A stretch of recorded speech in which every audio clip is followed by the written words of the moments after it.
The hum of fluorescent lights buzzed overhead in the open-plan office of Viridian Analytics, a modern glass-walled space filled with rows of desks, computer screens, and the low murmur of typing fingers. Emma Clark sat near the corner, her slender frame hunched slightly over a spreadsheet. Her blonde hair was pulled back into a neat bun, and her pale blue eyes flicked across the rows of data with quiet intensity. The soft clacking of her keyboard was almost drowned out by the louder voices drifting from the other side of the room. "Hey, Emma. You're still here? Didn't know you liked working overtime. How very ambitious of you," Derek Hayes called out, his voice sharp and brash. The words carried easily in the open space, drawing the attention of a small cluster gathered near the coffee machine. Derek was impossible to miss, a tall man with a booming laugh that filled the room and a swagger that announced his arrival before he even crossed the threshold. His dark hair was slicked back, and his tailored suit seemed almost a uniform of arrogance. Behind him stood Jenna, Marcus, and Liam, each wearing the same smirks that had become their daily masks when dealing with Emma. Jenna, with her perfectly manicured nails tapping a coffee cup, added, "Maybe if you spoke up once in a while, Emma, we'd actually know what you're thinking." Her tone was sugary but sharp, a verbal jab cloaked in casual cruelty. Emma's fingers paused briefly over the keyboard. She didn't look up. Instead, she took a slow breath, steadying herself. Her voice, when she finally spoke, was soft but clear. "I prefer to listen first. It helps me understand the full picture." Liam snorted from behind Derek. "Listening, huh? Sounds like a nice way to stay invisible around here." Invisible was exactly what Emma sometimes felt, especially in meetings where her ideas were brushed aside or drowned out by louder voices. But beneath her unassuming exterior lay a disciplined mind, trained to analyze, anticipate, and strategize. Few knew of her past, and fewer still suspected the strength that simmered beneath her calm facade. The team's derision wasn't new. Derek had made it a habit to undermine Emma's contributions, treating her as a placeholder rather than a valued analyst. During weekly meetings, he would frequently interrupt her, dismiss ideas she painstakingly prepared, and redirect attention to his own grandiose plans. Today was no different. As the clock ticked toward the mid-morning meeting, Emma gathered her notes quietly, preparing to present her latest findings on market trends. Derek, standing near the conference room door, loudly announced, "All right, team, let's see if Emma's got anything worth listening to this time." The comment drew a few forced chuckles from Jenna and Marcus. Emma's cheeks flushed faintly, but her posture remained straight. She entered the room with the same quiet confidence that had earned her respect from a handful of senior executives, even if it was invisible to her immediate peers. The conference room was a sleek space with a long glass table and wall-mounted screens displaying graphs and data points. Derek took his usual seat at the head of the table, already flipping through his phone as if the meeting was a mere formality. Jenna and Marcus settled on either side, whispering and exchanging sideways glances. Emma connected her laptop, the screen flickering to life with a colorful array of charts. "I've been analyzing the quarterly data from our key clients," she began, her voice steady. "There are clear indicators of a shift in purchasing patterns that we need to address proactively." Derek raised an eyebrow, smirking. "And what's your brilliant solution, Emma? Another spreadsheet to drown us in numbers?" She ignored the jab. "If we adjust our focus toward digital platforms in emerging markets, there's potential to increase revenue by 15 to 20% over the next 2 quarters. Marcus leaned forward. "Sounds optimistic. But do you have any real-world examples or case studies to support that?" Emma nodded. "Yes. I cross-referenced industry reports with our internal sales data. The trend aligns with global shifts in consumer behavior, particularly in Southeast Asia." Jenna's lips curled into a sarcastic smile. "Must be nice to have time for cross-referencing. Some of us are juggling multiple projects." Emma's eyes briefly flicked toward the clock. It was true, she often stayed late, carefully piecing together analyses that others rushed through. But she said nothing, focusing instead on the next slide, where a detailed forecast illuminated potential growth areas. Despite the substance of her presentation, Derek's interruptions continued. "That's a lot of theory, Emma. What about execution? Do you think our team has the bandwidth to handle this pivot?" The room tensed slightly. Emma sensed that Derek's question was less about logistics and more about undermining her competence. She took a breath. Execution will require reallocation of resources and retraining. But with targeted investment in digital marketing and partnerships, it's achievable. Liam, who had been silent until now, snorted again. Sounds like a lot of work for a timid analyst. Maybe leave the big decisions to the people who actually lead. Emma's jaw tightened, but her hands remained still on the laptop. She was no stranger to this kind of condescension. Her military training had taught her discipline and patience, lessons she now applied daily to this corporate battlefield. Yet beneath her quiet exterior, a flicker of frustration burned. She knew she was underestimated, not just because of her reserved nature, but because of the invisible walls built by preconceived notions. Emma was painfully aware that, to her colleagues, she was just a background figure, a placeholder without ambition or strength. But the truth was far different. Her mind, trained in strategic operations and crisis management, had seen far more complex challenges than quarterly sales reports. She had faced high-pressure situations where lives depended on precision and calm.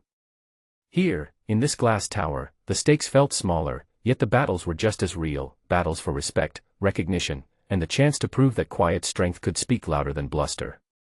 As the meeting wrapped up, Derek dismissed her ideas with a wave. All right, let's circle back to this once the real leaders weigh in. His laughter echoed as he exited, followed by his entourage. Emma remained seated for a moment, her fingers lightly tapping the edge of the table. Across the room, the usually bustling office had begun to stir again, co-workers returning from breaks, phones ringing, keyboards clicking. The hum of everyday life resumed, indifferent to the quiet storm simmering beneath Emma's composed surface. Her gaze drifted to a framed photo on her desk, a faded image of an old military base, where she once stood in uniform, eyes sharp and unwavering. The memory was a reminder of a different life, one where her voice mattered, where her decisions carried weight beyond numbers and charts. Yet here, she was learning a new kind of patience. A new battlefield where subtlety and resilience were weapons as sharp as any command. Emma closed her laptop softly and stood, ready to face the day ahead. The whispered jabs and mocking laughter would continue, but so would her quiet determination. She would listen, analyze, and wait for the moment when her true strengths could no longer be ignored. For now, she was more than just the soft-spoken analyst in the corner. She was a strategist, a survivor, and a force quietly gathering strength beneath the surface. And soon enough, the silence would break.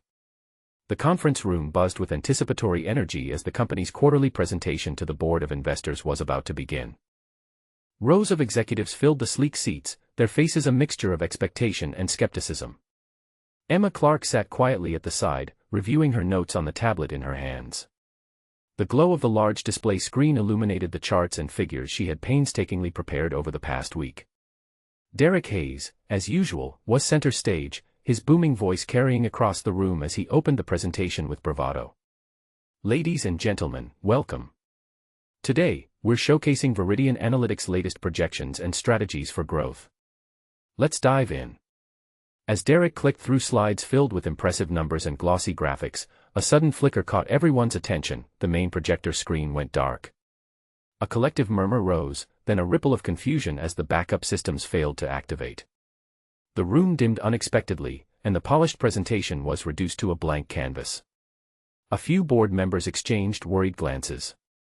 Derek's confident expression faltered for a moment before he forced a smile. Technical difficulties, folks. Nothing to worry about. We'll have this fixed in a jiffy. Behind the scenes, staff scrambled to troubleshoot.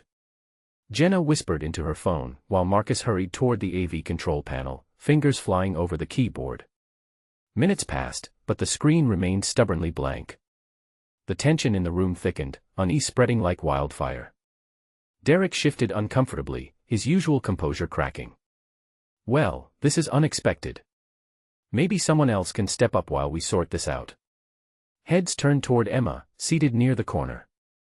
Her calm demeanor stood in stark contrast to the flurried energy around her. Without hesitation, she rose, tablet in hand, and approached the front of the room. The murmurs quieted, replaced by curious eyes. I can continue, Emma said softly. I have all the data here and can guide us through the key points. Derek's lips pressed into a thin line, clearly reluctant. If you're sure, Emma. She nodded, setting the tablet down on the podium. Her voice, though gentle, carried the weight of authority and precision. Our analysis indicates a significant shift in consumer behavior across emerging markets, particularly in digital engagement. This shift presents an opportunity for Viridian Analytics to expand our reach and increase revenue by focusing on tailored digital strategies. As she spoke, Emma navigated through her data, projecting key charts onto the screen through her tablet's wireless connection. The visuals sprang to life, illuminating the room with crisp graphs and detailed forecasts. Board members leaned forward, captivated by the clarity and depth of her presentation. Derek watched from the sidelines, a mixture of surprise and unease flickering across his face. Jenna and Marcus exchanged glances, their earlier smirks replaced by cautious attention. Emma's voice remained steady as she detailed the steps necessary to capitalize on these trends. We recommend reallocating resources to enhance digital marketing efforts, invest in partnerships within target regions, and implement agile project teams to adapt quickly to market feedback. A hand shot up from the front row. Ms. Clark, your analysis is impressive, but how confident are you that the current team can execute such a pivot effectively? Emma met the question with unwavering composure. The transition will require retraining and possibly new hires. However, with structured leadership and clear objectives, the team can adapt efficiently. I have outlined a phased implementation plan to mitigate risks and ensure measurable progress. Derek finally spoke up, his tone less dismissive than usual. You speak with the confidence of someone who's managed complex operations before. Care to share your background? Emma paused, weighing the moment. The room's attention was now fully on her, the earlier mockery replaced by genuine interest. She took a breath. Before joining Viridian Analytics, I served as a strategist in the military, specializing in crisis management and operational leadership. A ripple of surprise passed through the room. The board members exchanged looks, their skepticism melting into respect. Derek's brow furrowed, his voice quieter now. Military experience. That explains the precision. I didn't realize you had that kind of background. Emma nodded.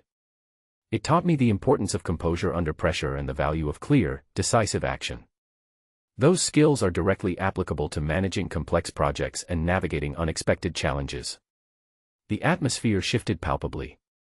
Emma's calm leadership brought order to the chaos, her military-honed skills now evident to all. As she continued, the room's energy transformed from uncertainty to focused engagement. By the time she concluded, the board was visibly impressed.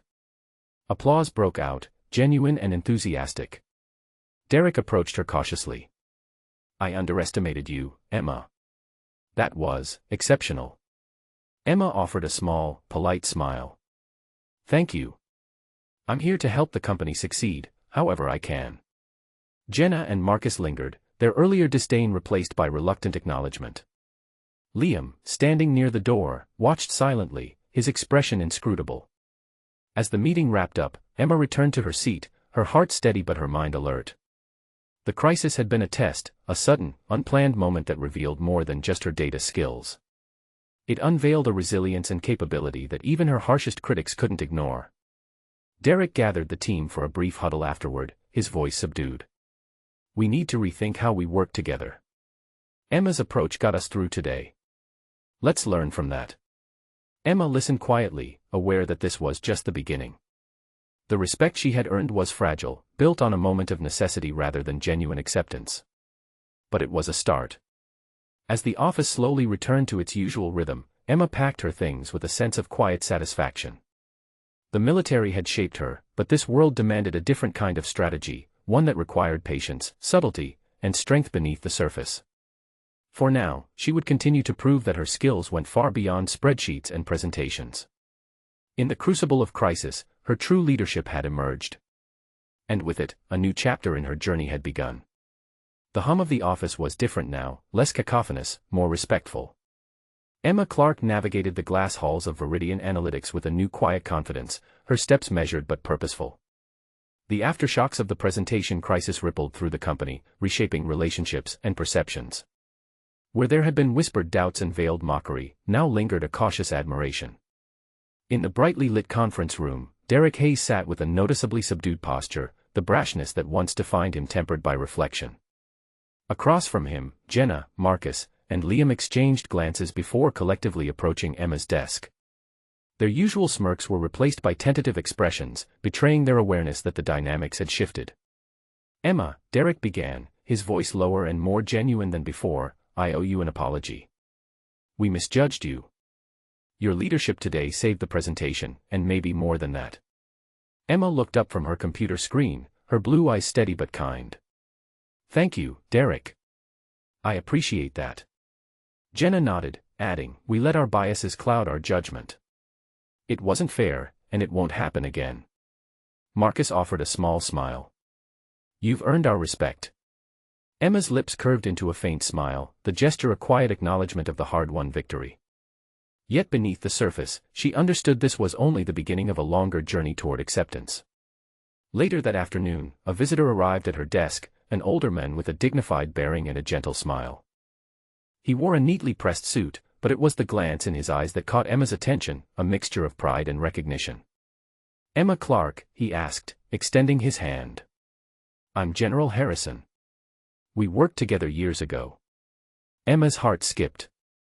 The general had been her mentor during her military career, a steady guide through turbulent times. She rose, shaking his hand with a warmth that spoke of shared history. "General Harrison," she said softly. "It's been a long time." He nodded, his gaze sweeping over the office around them. "I heard about your presentation today.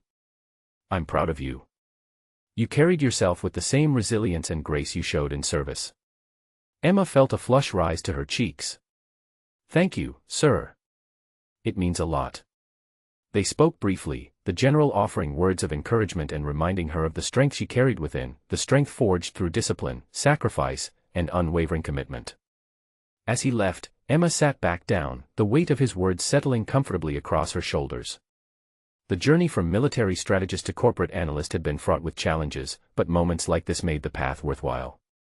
That evening, in the quiet solitude of her apartment, Emma reflected on the road she had traveled. The sterile offices, the endless meetings, the subtle battles for recognition, they all contrasted sharply with her days in uniform. Yet, both worlds demanded the same qualities: patience, persistence, and integrity. Her phone vibrated on the table. A message appeared, simple, yet charged with meaning. "Your leadership today reminds me why you were one of the best. Keep pushing forward.